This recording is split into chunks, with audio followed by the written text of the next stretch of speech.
Every time our athletes walk into this weight room, they're going to be pushed to the max. Let's go! Let's go!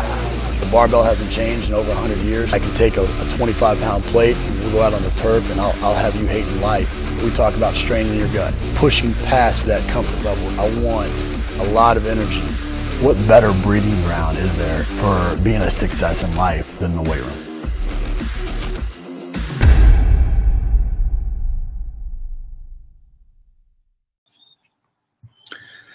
Hey guys, welcome back to another episode of Ask Coach Mac. This is episode number 57. Appreciate you being with me. If you're just jumping in, make sure you like, share, comment so that I know you're there. If you are interested in asking questions for these episodes, I try to go through, 4 to 5 questions, try to keep this relatively short, the length of a car ride. But if you put it in the comments, or email me or go through my website, then I will, put those questions into future episodes. And so make sure that you do that. Like and comment, sharing, if you're following or listening to this on iTunes, a rating and a review, all those things help me continue to make an impact and help as many coaches as I possibly can. And that's what my mission has been all along. And so hopefully you guys help me with that. Play summits. I just got back from being down in Georgia. I got a workout in, and I thought I'd jump on real quick and knock one of these episodes out. But heading off to another Play Summit this weekend. We've had a couple so far. They've all been fantastic. I would encourage you to check out www.playsummits.com to see if there's a summit or a mastermind that's coming near you. Want to jump right into this, answer as many questions as I can. Again, if you're jumping on, I see a bunch of people jumping on. If you're just jumping in, leave some questions below, and I will get to the ones as I can at the end of the episode there.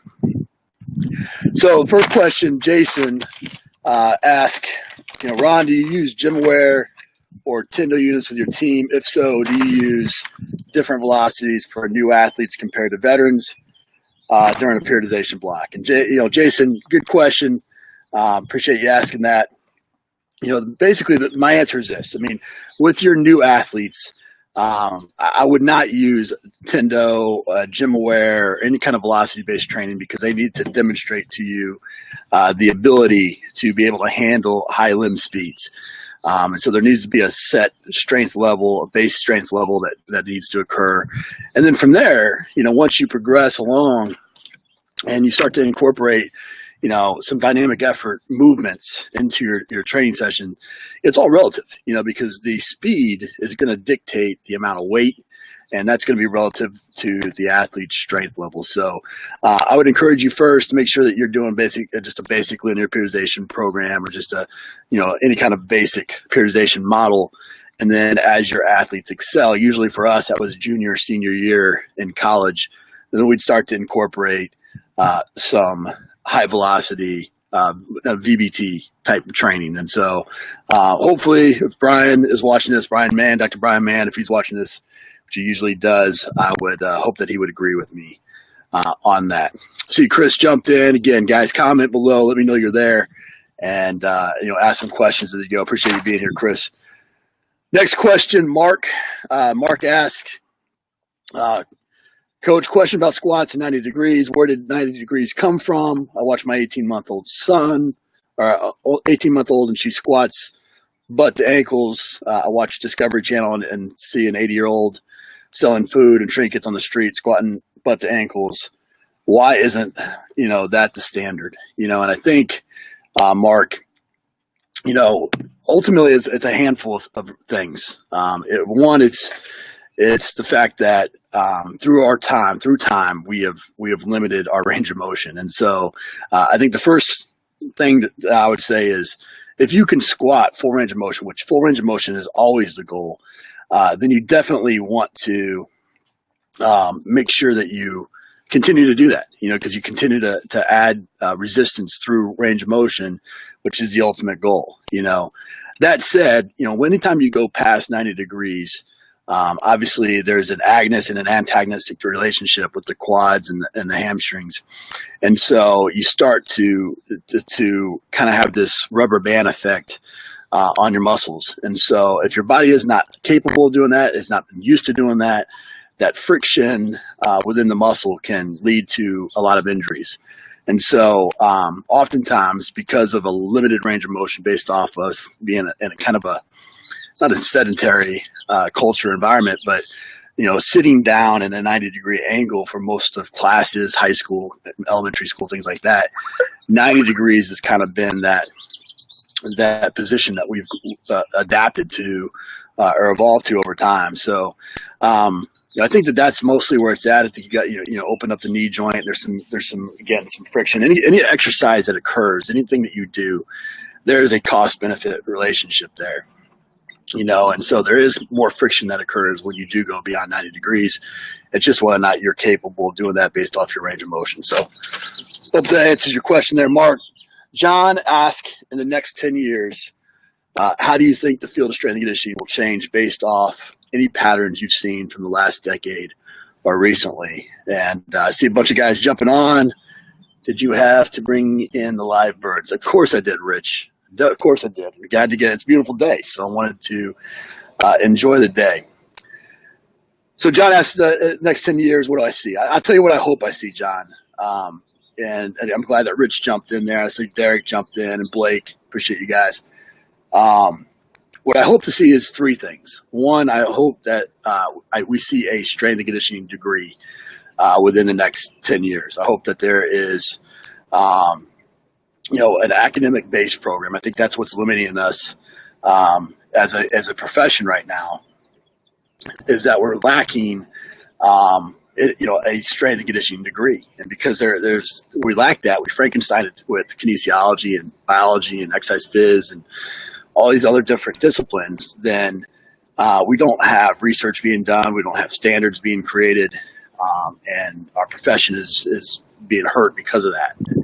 Additionally, we don't have really a place for a lot of our aging coaches to go. And one of those places I think that they could go would be obviously to teach. We got this wealth of wisdom, wealth of knowledge, and this base of people that it would be fantastic for them to contribute and give back to the profession by teaching. And obviously that's something that I try to do quite a bit. I think the second thing I'd like to see is an associate AD role, basically a program, kind of a high performance manager. You see in a lot of other countries are typically strength coaches that have become this high performance manager that have the ear of the coach, have the ear of the administration, and can make, have kind of be a go-between between administration and, strength coach or the coaching staff and the athletes. And so I think that would be a fantastic thing. It already takes place. Desmond, I know that has that. I agree with you, Desmond. I have to learn more about that. I know I talked to Liam, and I have to get more information about that. But, at the end of the day, we need it in the States as well. And hopefully we're progressing towards that. And I think the third thing is a high school strength coach. And that's where I was bringing Rich back in. Having a strength coach at every high school is something that this generation of strength and conditioning coaches has to accomplish. Should be the number one mission of any of our organizations. So the NSCA, CSCCA, High School Strength Coach Association, IYCA, any of our associations, that needs to be the number one mission, because it's tons of liability, tons of risk, a lack of understanding and knowledge at that, with and a majority of the world, and addressing that I think is a priority for our generation.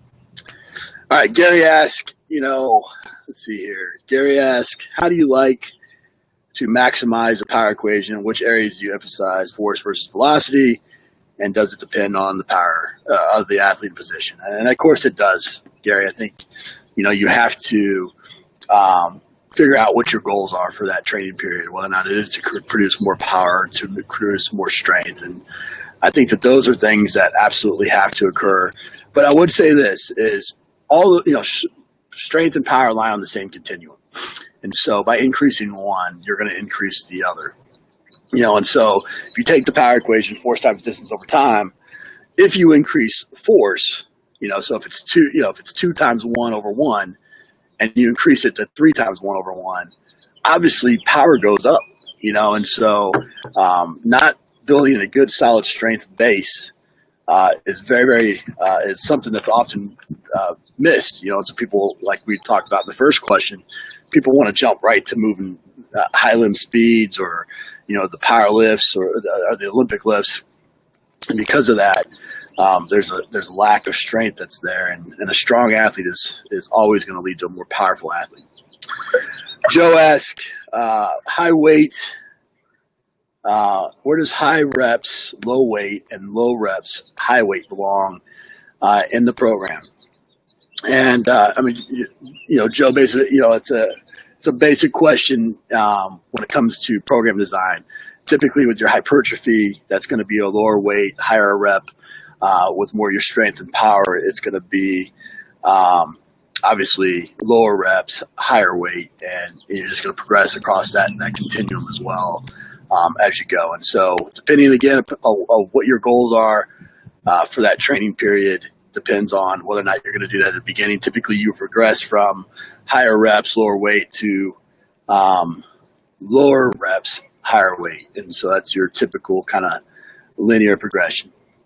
I'm going to jump through here. Let's see. Derek asks, huge fan, how can new coaches entering the field demonstrate value? How can we change the low entry level salary when an MS and numerous years of experience is required? And Derek, I agree with you, man. It's tough getting started, and here you are in a lot of professions. If you have a master's degree, you have some experience, and you're going for these entry level jobs. In most professions, you're getting compensated accordingly. The problem is, it kind of goes back to what I was saying earlier. There's just a saturation in the market, and we have not created more jobs. And so again, it goes back to being the number one priority for this generation is to create more opportunities through more jobs and finding other areas to do that. I think when you're entering the field, how can you stand out? How can you create? How can you separate yourself from another coach? Is really identifying your unique selling proposition, what you bring to the table that somebody else doesn't. I often say that your mess is your message, and so that's how you kind of create this uniqueness. So growing up in a single parent home, 5 kids, all those are things that I use it to kind of differentiate myself from other people. But then your advanced knowledge, and finding, having a master's degree and a certification is just really, it's a prereq. You have to take it to another level and develop skill sets, and I think those three things that stand out to me right now. If you have your CSCS, a certification, and a nutrition RD, you're going to stand out. If you have your CSCS and an ATC, you're going to stand out. If you have your CSCS and some sports science background, then you're going to stand out and have the ability to implement those things. Those are things that are jobs that are lacking at a lot of schools. And so if you can kind of get 2 for 1, I think ultimately that's going to help win out. So, Derek, I hope that answers your question. Guys, I'm going to jump off here. I want to try to keep these relatively short. Appreciate you guys jumping in. If you listen to all the way throughout, please like, share, comment, ask your questions in the comment section, and I will get to them on another episode of this. I always end these episodes with a quote. This one's from Jonathan Eckert. It says, for the novice, curiosity comes naturally and innovation is a necessity. There's a desperate need to figure out how best to serve students and a humility that comes with knowing that you do not have all the answers. And I think that's so important as coaches, is that we continue to be lifelong learners, and we're on this quest for knowledge, but we never get to that point to where we feel like we have all the answers. So guys, I hope that you enjoyed this. Again, help me get the word out. This is on my coach page at McKeefery, which I had to start because my other one filled up. And so rather than do it on my other one and not drive traffic there, I want to put it here. So help me share it and get it out there. And again, these are available on iTunes by subscribing to Iron Game Chalk Talk, which is our weekly podcast. Till then, guys, have a great day. We'll talk to you later. Bye.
That's it for this episode of Iron Game Chalk Talk. Thanks to this week's guest as well as our sponsors for bringing this episode to you for free. Make sure to check out ronmckeefery.com where you can join our mailing list, find the show notes, including all the links and resources mentioned, and information about Coach McKeefery's other products. While you are there, please join Coach McKeefery in the comments section thanking our guest for sharing. If you haven't subscribed to Iron Game Chalk Talk on YouTube or iTunes yet, make sure to do so. Comments, ratings, and reviews are always welcome. Coach McKeefery can be found on Twitter at @RMcKeefery, on Facebook and YouTube at /Ron.McKeefery. That's it for this week. Be sure to check back next week for another great episode of Iron Game Chalk Talk.